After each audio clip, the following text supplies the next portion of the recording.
Hello everyone, তোমরা সবাই কেমন আছো? আশা করি সবাই ভালো আছো। আমিও খুব ভালো আছি। ছোট্ট একটা মিনি ব্লগ তোমাদের সাথে শেয়ার করছি, আমার ডেলি রুটিনের ছোট্ট একটা পার্ট।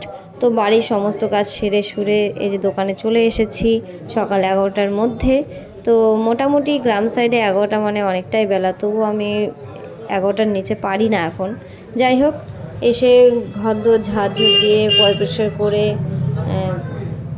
পুজো পার্বণ দিয়ে দোকানের সামনে একটা পেয়ারা মাখা যাচ্ছিলো, কতগুলো মাখার পেয়ারা মাখা কিনেছিলাম।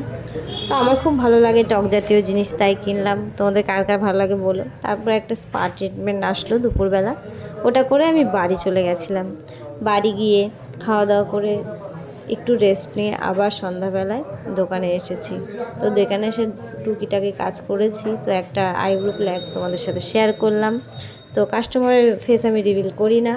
তো দেখে জানিও আমার ছোটো ছোটো এই মিনি ব্লগগুলো, আমার কাজের ভিডিওগুলো তোমাদের যদি ভালো লাগে। অবশ্যই যদি আমার থেকে কেউ ইন্সপায়ার্ড হয়ে এইসব দিকে আসতে চাও, অবশ্যই যোগাযোগ করো। সবাই ভালো থেকো, সুস্থ থেকো এবং সাপোর্ট করো। অনেক